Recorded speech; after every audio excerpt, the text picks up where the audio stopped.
You replay conversations from 3 days ago. You analyze every text message. You imagine worst-case scenarios that will probably never happen.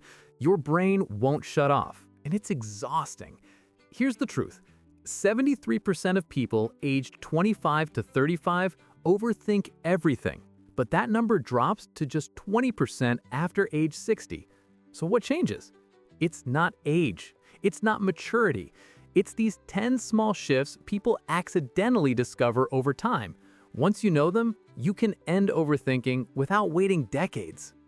Most people think overthinking is just anxiety or stress, but psychologists call it rumination, a loop of unproductive thoughts that never leads to solutions.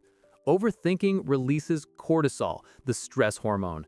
It doesn't solve problems. It creates new ones: sleep issues, decision paralysis, even depression. But here's the good part. Overthinking is not a personality flaw. It's a learned behavior, which means it can be unlearned. These 10 habits are backed by cognitive behavioral therapy research, one of the most effective treatments for rumination. Habit 1. The 2-minute decision rule. Small decisions drain your brain. What shirt to wear, what to eat, which message to reply to. The more you think, the harder it gets. Classic analysis paralysis. Here's the fix. If a decision takes less than 2 minutes to execute, make it in under 30 seconds. No pros and cons, no over-evaluation, just decide and move on. Decision fatigue kills productivity. Saving mental energy for what matters changes everything. Even Steve Jobs wore the same outfit daily for this reason. Habit 2. Schedule your worry time. Yes, schedule it. Pick a 15-minute window daily to overthink everything. Write it down. Analyze it. Let the storm happen. But outside that window, when your brain starts spiraling, remind yourself, not now. We have an appointment for this. CBT research shows scheduled worry reduces rumination by up to 35%. You're not banning the thoughts, you're containing them, and that makes them lose power. Habit 3. The 5-4-3-2-1 grounding technique. Overthinking pulls you into your head. Grounding pulls you back into your senses. Name 5 things you can see, 4 things you can touch, 3 things you can hear, 2 things you can smell, 1 thing you can taste. This brings you into the present moment, where most fears don't actually exist. Habit 4. Replace what if with what is. Overthinkers live in imaginary disasters. What if I fail? What if they judge me? What if everything goes wrong? But what if is prediction, not reality. Shift it to what is. What if I mess up this presentation becomes, what is my actual skill level? What is my preparation? What if they hate me becomes, what is the evidence they've shown so far? This cognitive reframing brings you back to facts, not fears. Habit 5. Write it down, then walk away. When a problem lives only in your mind, it loops endlessly. Externalize it. Write down exactly what you're overthinking, every detail. Then close a notebook and walk away for at least an hour. Writing tells your brain, this is handled. When you return later, solutions appear more easily, or you realized it wasn't as big as it felt. Habit 6. Treat thoughts like traffic. You are not your thoughts. Thoughts are mental events, like cars passing on a highway.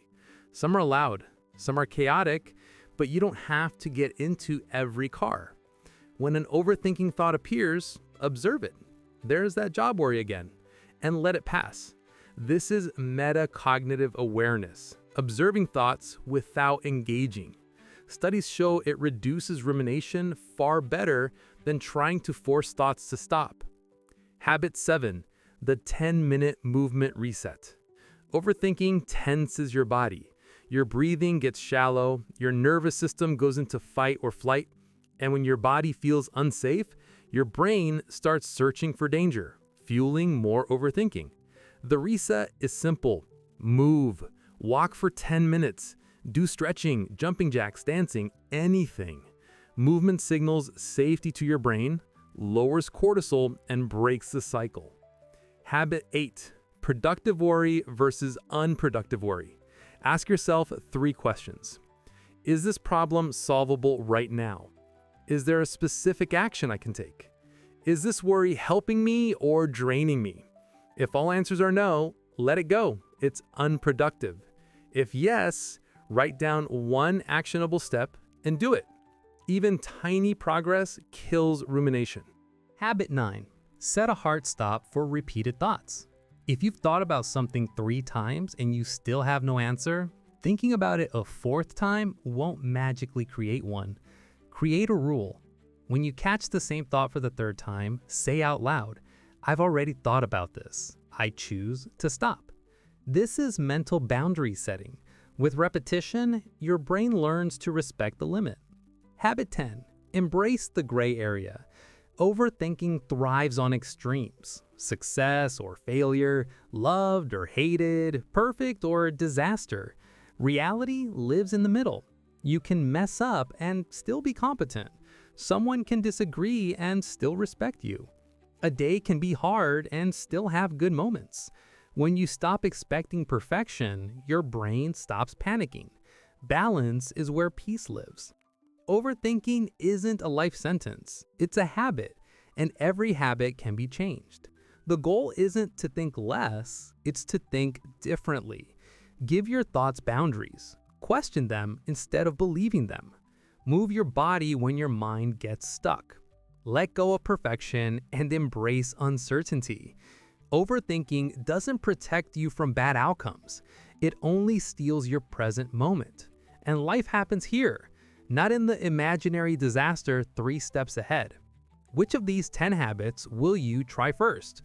Tell me in the comments. I read every one. For more psychology-backed strategies to master your mind, hit subscribe. And now, go give your brain a break. It deserves it.